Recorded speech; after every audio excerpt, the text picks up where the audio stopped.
La historia crítica entiende que cada hecho registrado es una sucesión concatenada de hechos que no se explican por sí mismos sin el contexto, no solo en su tiempo, sino como consecuencia de contextos anteriores en el tiempo. Para entender en su contexto el llamado a la independencia de México de 1810, tendríamos que revisar la invasión napoleónica a España y cómo Miguel Hidalgo y Costilla proclamaba al rey Fernando VII como el legítimo monarca de España ante el hermano de Napoleón Bonaparte, José Bonaparte el usurpador.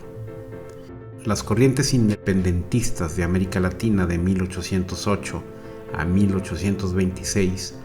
no se podrían entender sin la Revolución Francesa de 1789, que decapitaba a la monarquía católica para establecer un nuevo orden social.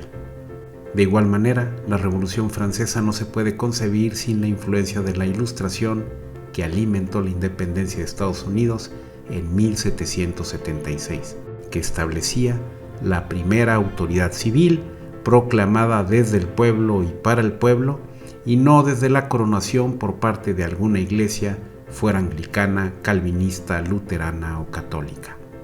Y ninguna corriente de pensamiento que haya alimentado las revoluciones para la instauración de regímenes de corte liberal burgués en sustitución de las monarquías absolutas,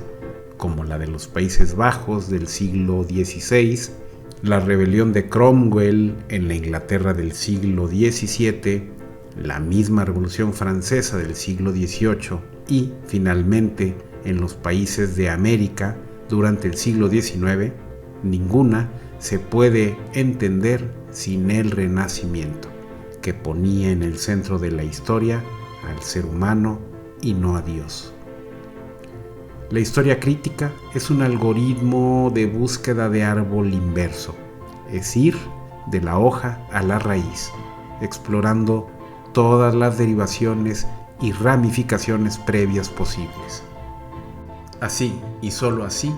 podemos emitir una opinión con cierta calidad de contenido. Sin embargo, aún queda un tercer nivel de lectura.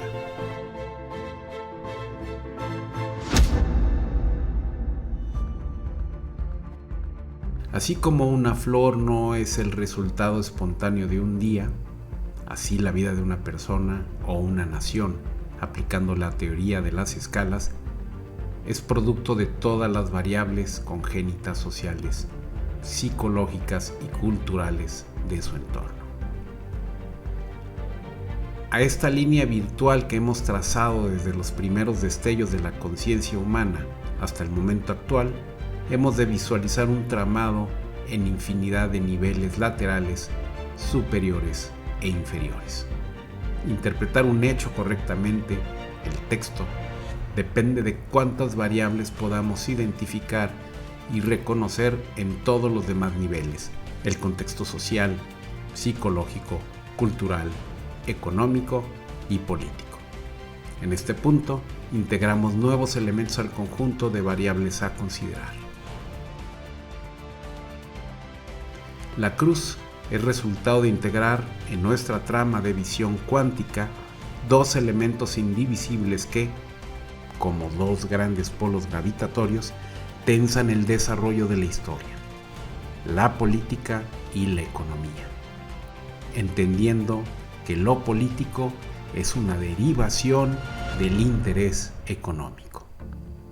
La dialéctica hegeliana primero y la dialéctica histórica de Karl Marx después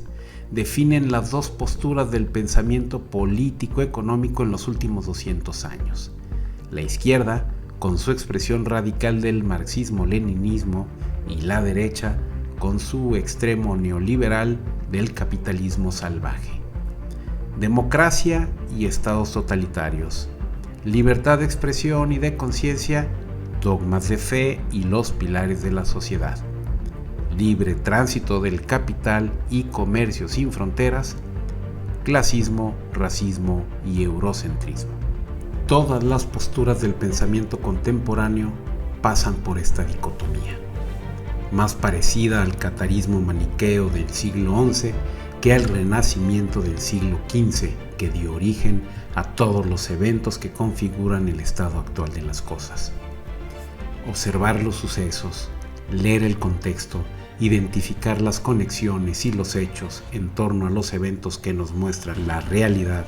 a partir del tramado documentado en los 4 ejes y en la mayor cantidad de niveles posibles,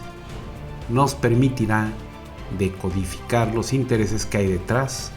de todo lo que ponen ante nuestros ojos. A partir de esta premisa, podemos desmenuzar cualquier hecho, conflicto religioso, guerra, golpe de Estado, giro electoral, crisis energética o quebranto económico en cualquier nivel y alcance, sea regional, nacional, continental o global. La observación y el estudio, amparados en la duda sistemática, requiere apartarse del dogma, cualquier dogma.